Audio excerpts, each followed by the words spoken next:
Hello, today is the 11th of January 2025. As always, we'll start with our disclaimer, go over our calls, make our predictions. Because it's the weekend, we'll take a look at the longer term picture as well. It's my trading plan for Monday, January 13th, 2025.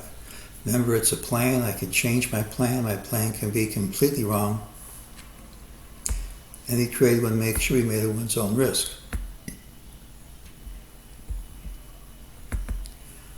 I need to remind newer viewers to the channel that I use many systems. One is my MEJT system.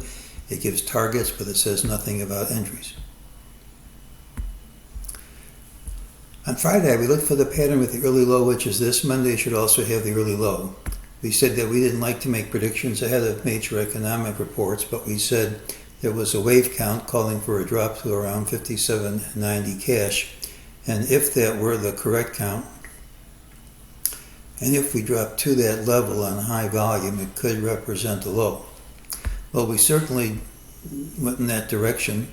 We came close to the target, missed it by about, 18 points? And the volume wasn't there. So we're on the track to hit the number. We could still see the volume. We're not there yet, but I think we're moving in the right direction. This is a reminder of what we said. These are the patterns for next week. Dale Woodson had a turn date on Friday. I count Monday's open as a substitute for Friday's close. So if we open down to this level on Monday, and we don't know that until Monday, but if we open around 57.90, that's close enough for me. Hasn't happened yet.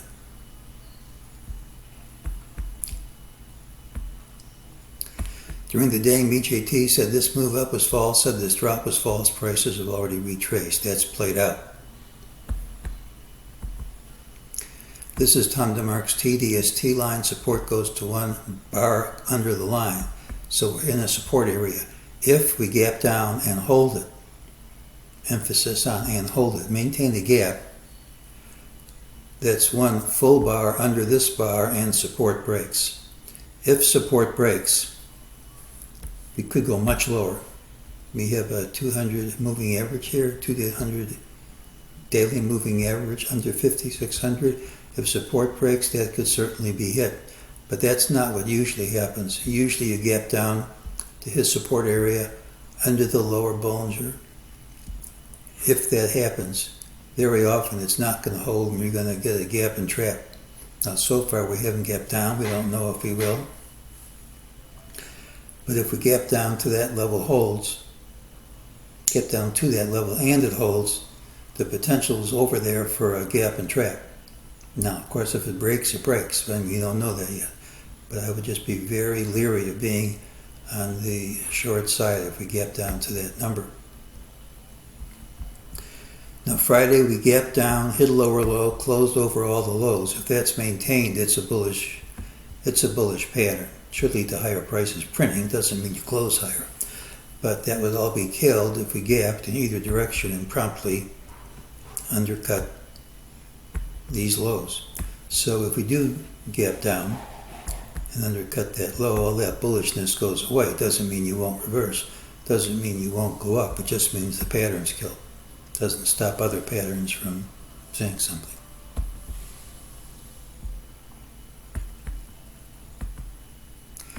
Well, we said back here that we should trade 300 handles under this red trend line.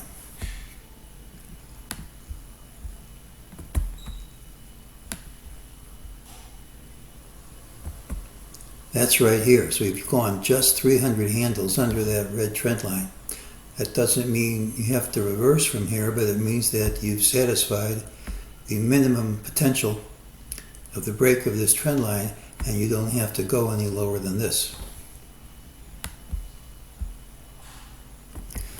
A lot of people are talking about this head and shoulders formation. Well, first of all, when you have a drop in a straight line to a trend line like this, either you gap under the line or the line wins. So for this to work on Monday, you'd have to gap under the line and hold it.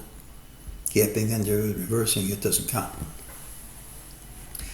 If you gap under this and hold it, I think that's a negative pattern, but I'm not so certain that's going to happen. A head and shoulders isn't just a topping formation, there's also a consolidation formation. You can have a consolidation, get a false break, and then reverse. If you're going to have a consolidation, a head and shoulders top, it really should be involving the 200 daily moving average. If this average were way up here when it broke, you'd have a perfect break. But when you're this far over this, the 200 daily moving average, any break here tends to be a false break and tends to reverse.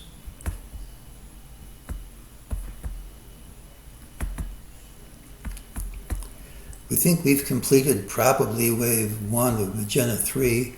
We're in wave 2. I think we're making an ABC. I think we're close to completing an ABC, but not the ABC. I don't think prices are ready to reverse sustainably to the upside, but I do think we're going to complete an ABC, even if it isn't the end of wave 2. Could be just A of 2.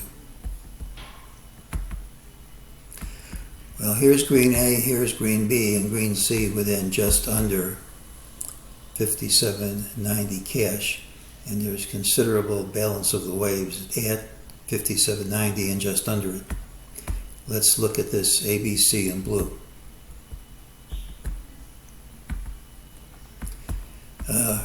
If that's A and that's B, then C has a good fib ratio to A at that price. I mean, here's your A, here's your C. It all comes to about the same price. Let's look at this wave blue C of green C. If that's your A and that's your B, B being A, B, A, B, C, then C in black is equal to A in black at about the same price. And if you measure A, B, C in gold, there's your A.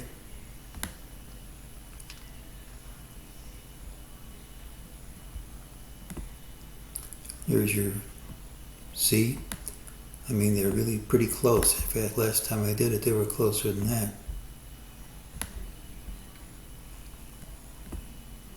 Yeah, probably close enough, 2 points under it. And then you can look at this ABC in red.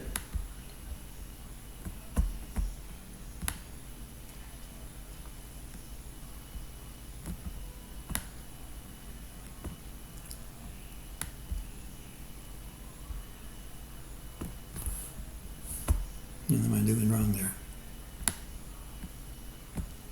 There's A, there's B, there's C.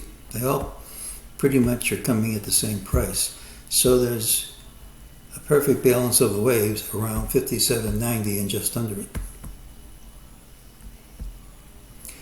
Now, if we drop to 57.90, and if that holds, would be a false break of this head and shoulders consolidation. When these things break falsely, they can reverse with a violent reaction, a straight line to the upside. Now, I don't think this whole correction is over. I think the breadth is really not good at all. I think any move up here is going to fail if we do have a false break. But a false break from a pattern like this has the potential, but not the obligation, to have a straight line up even as high as this red line and hit a new all-time high. It looks kind of preposterous as I'm saying this, but when these break falsely, if that even happens, if there's a huge volume break down to 57.90, which promptly reverses, it could be a violent move to the upside. It doesn't have to be, but it has that potential. Monday's pattern has the early low regardless of where we open. We gap down, hit a lower low, but closed over intraday lows, and if that's maintained at the open, it's a bullish pattern. It should lead to higher prices regardless of where we close. Now, gapping down and promptly undercutting the low of day kills the pattern. I think that's very likely as Friday finished with its strong trend lower.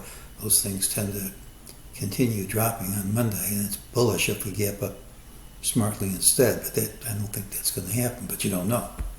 Bears need to maintain, emphasis on maintain, the gap under recent lows to continue the decline. Now, there's strong support at and just under 57.90 cash and if in capitals. If that support holds, the wave count and sentiment indicators justify a bounce, which could be strong. Now, breadth remains weak, so I think any bounce is going to fail at some point. But this whole process will likely take weeks or months to play out before the uptrend resumes. So we have a possibility of a low on Monday, possibility of a gap and trap. And if it is a gap and trap, if everyone's going to pile into the short side and can't break support, when shorts cover in a bear market, just remember, this isn't a bear market, but when you're going down like this, and shorts are forced to cover, they're just going to pay any price to get out. So if we do hold that, if we do gap down, and if we do hold that 57, maybe 57.87 to 57.90 level, and then reverse, you could have a powerful move up, even though I don't think it's going to succeed. Eventually, it'll come back, but it has the potential, not the obligation, but the potential to be a violent reversal to the upside Monday. So we'll have to see if that plays out. Don't forget, if my number fails, it fails big, so don't just be forgiving of any break of that number. But there's a chance for a gap and trap on Monday, which could pay off in spades. And that's today's call.